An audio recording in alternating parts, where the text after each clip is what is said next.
యోహాను సువార్త 9వ అధ్యాయము.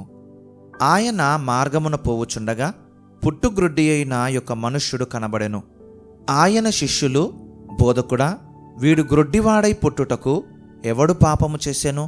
వీడా, వీని కన్నవారా అని ఆయనను అడుగగా, యేసు, వీడైనను వీని కన్నవారైనను పాపము చేయలేదు గాని దేవుని క్రియలు వీని యందు ప్రత్యక్షపరచబడుటకే వీడు గ్రుడ్డివాడుగా పుట్టెను. పగలున్నంత వరకు నన్ను పంపినవాని క్రియలు మనము చేయుచుండవలెను.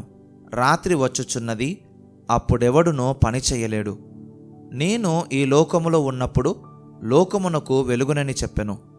ఆయన ఇట్లు చెప్పి నేల మీద ఉమ్మివేసి ఉమ్మితో బురద చేసి వాని కన్నుల మీద ఆ బురద పూసి, నీవు సిలోయము కోనేటికి వెళ్ళి అందులో కడుగుకొనుమని చెప్పెను. సిలోయమున మాటకు పంపబడిన వాడని అర్థము. వాడు వెళ్ళి కడుగుకొని చూపగలవాడై వచ్చెను. కాబట్టి పొరుగువారును వాడు భిక్షకుడని అంతకుముందు చూచిన వారును, వీడు కూర్చుండి భిక్షమెత్తుకొనువాడు కాడా అనిరి. వీడే అని కొందరును, వీడు కాడు, వీని పోలియున్న యొకడని మరికొందరును అనిరి. వాడైతే నేనే అనెను. వారు, నీ కన్నులేలాగు తెరవబడినని వానినడుగగా, వాడు, యేసు అనునొక మనుష్యుడు బురద చేసి నా కన్నుల మీద పూసి, నీవు సిలోయమను కోనేటికి వెళ్ళి కడుగుకొనుమని నాతో చెప్పెను. నేను వెళ్ళి కడుగుకొని చూపు పొందితిననెను. వారు ఆయన ఎక్కడనని అడుగగా, వాడు నేనెరుగననెను. అంతకుముందు గ్రుడ్డియయుండిన వానిని వారు పరిసయ్యుల యొద్దకు తీసుకొని పోయిరి. యేసు బురద చేసి వాని కన్నులు తెరచిన దినము విశ్రాంతి దినము. వాడేలాగు చూపు పొందెనో దానిని గూర్చి పరిసయ్యులు కూడా వానిని మరలా అడుగగా, వాడు నా కన్నుల మీద ఆయన బురద ఉంచగా నేను కడుగుకొని చూపు పొందితినని వారితో చెప్పెను. కాగా పరిసయ్యులలో కొందరు, ఈ మనుష్యుడు విశ్రాంతి దినము ఆచరించటలేదు గనక దేవుని యొద్ద నుండి వచ్చినవాడు కాడనిరి. మరికొందరు, పాపి అయిన మనుష్యుడు ఈలాటి సూచకక్రియలేలాగు చేయగలడనిరి. ఇట్లు వారిలో భేదము పుట్టెను. కాబట్టి వారు మరలా ఆ గ్రుడ్డివానితో, అతడు నీ కన్నులు తెరచినందుకు నీవతని గూర్చి ఏమనుకొనుచున్నావని అడుగగా, వాడు, ఆయన యొక్క ప్రవక్త అనెను. వాడు గ్రుడ్డివాడయుండి చూపు పొందెనని యూదులు నమ్మక, చూపు పొందిన వాని తల్లిదండ్రులను పిలిపించి, గ్రుడ్డివాడై పుట్టెనని మీరు చెప్పు మీ కుమారుడు వీడేనా? అలాగైతే ఇప్పుడు వీడేలాగు చూచుచున్నాడని వారిని అడిగిరి. అందుకు వాని తల్లిదండ్రులు, వీడు మా కుమారుడనియు వీడు గ్రుడ్డివాడుగా పుట్టెననియు మేమెరుగుదుము. ఇప్పుడు వీడేలాగు చూచుచున్నాడో ఎరుగము. ఎవడు వీని కన్నులు తెరచెనో అదియు మేమెరుగము. వీడు వయస్సు వచ్చినవాడు, వీనినే అడుగుడి, తన సంగతి తానే చెప్పుకొనగలడని వారితో అనిరి. వాని తల్లిదండ్రులు యూదులకు భయపడి అలాగూ చెప్పిరి.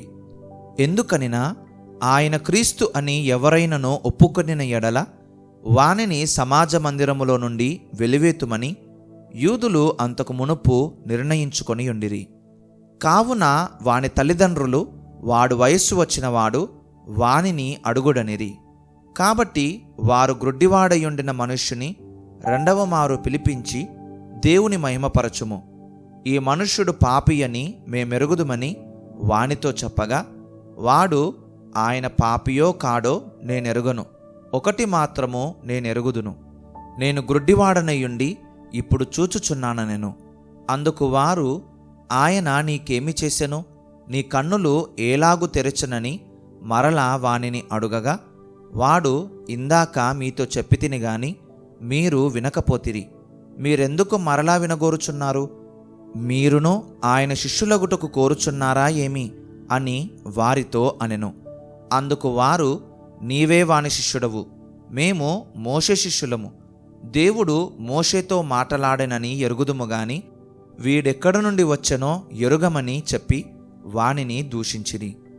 అందుకు ఆ మనుష్యుడు, ఆయన ఎక్కడ నుండి వచ్చెనో మీరెరగకపోవుట ఆశ్చర్యమే. అయినను ఆయన నా కన్నులు తెరచెను. దేవుడు పాపులమనవి ఆలకింపడని ఎరుగుదుము. ఎవడైనను దేవభక్తుడయుండి ఆయన చిత్తము చొప్పున జరిగించిన ఎడల ఆయన వాని మనవి ఆలకించును. పుట్టుగ్రుడ్డివాని కన్నులెవరైనా తెరిచినట్టు లోకము పుట్టినప్పటి నుండి వినబడలేదు. ఈయన దేవుని యొద్ద నుండి వచ్చినవాడు కాని ఎడల ఏమీయూ చెయ్యనేరడని వారితో చెప్పెను. అందుకు వారు, నీవు కేవలము పాపివై పుట్టినవాడవు, నీవు మాకు బోధింపవచ్చితివా అని వానితో చెప్పి వాని వెలివేసిరి. పరిసయ్యులు వానిని వెలివేసిరని యేసు విని వానిని కనుగొని, నీవు దేవుని కుమారుని యందు విశ్వాసముంచుచున్నావా అని అడిగెను. అందుకు వాడు, ప్రభువా, నేను ఆయన యందు విశ్వాసముంచుటకు ఆయన ఎవడని అడుగగా, యేసు, నీవాయనను చూచుచున్నావు, నీతో మాటలాడుచున్నవాడు ఆయనే అనెను.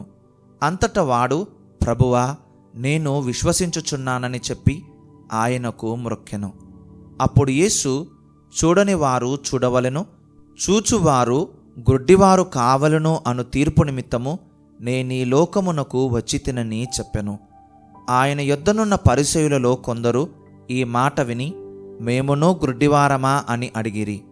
అందుకు యేసు, మీరు గ్రుడ్డివారైతే మీకు పాపము లేకపోవును గాని చూచుచున్నామని మీరిప్పుడు చెప్పుకొనుచున్నారు గనక మీ పాపము నిలిచియున్నదని చెప్పెను. యోహాను సువార్త 10వ అధ్యాయము. గొర్రెల దొడ్డిలో ద్వారమున ప్రవేశింపక వేరొక మార్గమున ఎక్కువాడు దొంగయు దోచుకొనువాడునై ఉన్నాడు. ద్వారమున ప్రవేశించువాడు గొర్రెల కాపరి. అతనికి ద్వారపాలకుడు తలుపు తీయును. గొర్రెలు అతని స్వరము వినును. అతడు తన సొంత గొర్రెలను పేరు పెట్టి పిలిచి వాటిని వెలుపలికి నడిపించును. మరియు అతడు తన సొంత గొర్రెలనన్నిటినీ వెలుపలికి నడిపించినప్పుడెల్లా వాటికి ముందుగా నడుచును. గొర్రెలు అతని స్వరమెరుగును గనక అవి అతనిని వెంబడించును. అన్యుల స్వరము అవి ఎరుగవు గనక అన్యుని ఎంతమాత్రమునో వెంబడింపక వాని యొద్ద నుండి పారిపోవునని మీతో నిశ్చయముగా చెప్పుచున్నానని వారితో అనెను. ఈ సాదృశ్యము యేసు వారితో చెప్పెను గాని ఆయన తమతో చెప్పిన సంగతులెట్టివో వారు గ్రహించుకొనలేదు. కాబట్టి యేసు మరలా వారితో ఇట్లనెను, గొర్రెలు పోవు ద్వారమును నేనే. నాకు ముందు వచ్చిన వారందరూ దొంగలును దోచుకొనువారునై ఉన్నారు. గొర్రెలు వారి స్వరము వినలేదు. నేనే ద్వారమును. నా ద్వారా ఎవడైనను లోపల ప్రవేశించిన ఎడల వాడు రక్షింపబడిన వాడై లోపలికి పోవచ్చు, బయటికి వచ్చుచు మేత మేయుచు నుండును. దొంగ దొంగతనమును, హత్యను, నాశనమును చేయుటకు వచ్చును గాని మరి దేనికిని రాడు.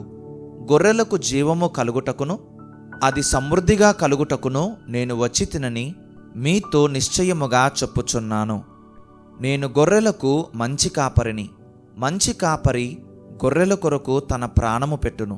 జీతగాడు గొర్రెల కాపరి కాడు గనుక గొర్రెలు తనవి కానందున తోడేలు వచ్చుట చూచి గొర్రెలను విడిచిపెట్టి పారిపోవును. తోడేలు ఆ గొర్రెలను పట్టి చెదరగొట్టును.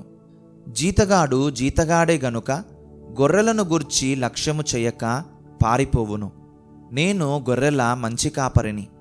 తండ్రి నన్ను ఏలాగున ఎరుగునో నేను తండ్రిని ఏలాగు ఎరుగుదునో అలాగే నేను నా గొర్రెలను ఎరుగుదును.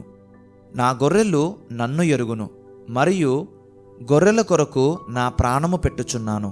ఈ దొడ్డివి కాని వేరే గొర్రెలను నాకు కలవు. వాటిని కూడా నేను తోడుకొని రావలెను. అవి నా స్వరము వినును. అప్పుడు మంద ఒక్కటియు గొర్రెల కాపరి ఒక్కడునో అగును. నేను దాని మరలా తీసుకొనున్నట్లు నా ప్రాణము పెట్టుచున్నాను. ఇందువలననే నా తండ్రి నన్ను ప్రేమించుచున్నాడు. ఎవడునో నా ప్రాణము తీసుకొనడు.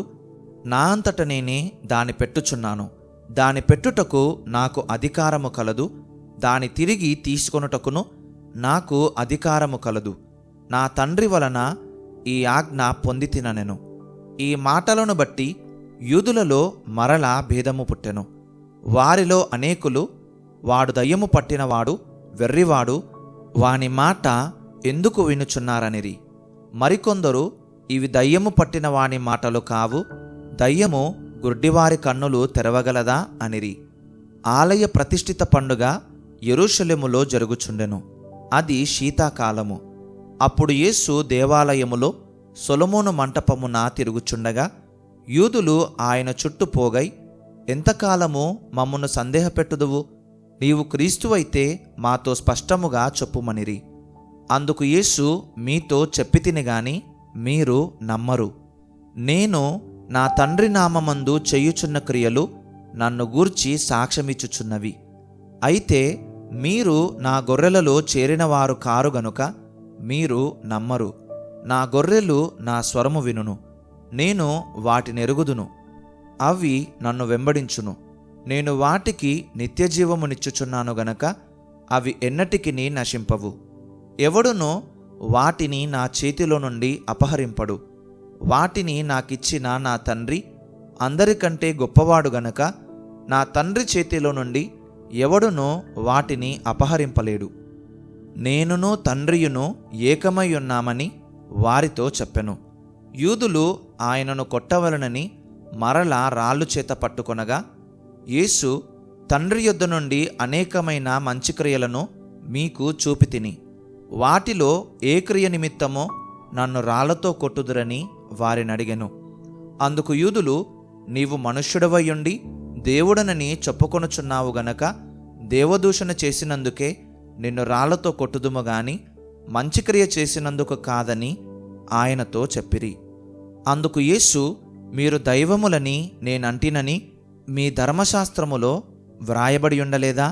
లేఖనము నిరర్ధకము కానేరదు గదా. దేవుని వాక్యం ఎవరికి వచ్చెనో వారే దైవములని చెప్పిన ఎడల, నేను దేవుని కుమారుడనని చెప్పినందుకు తండ్రి ప్రతిష్ఠ చేసి ఈ లోకములోనికి పంపిన వానితో నీవు దేవదూషణ చేయుచున్నావని చెప్పుదురా?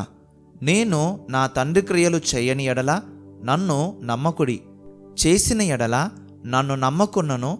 తండ్రి నాయందును నేను తండ్రియందును ఉన్నామని మీరు గ్రహించి తెలిసికొనున్నట్లు ఆ క్రియలను నమ్ముడని వారితో చెప్పెను.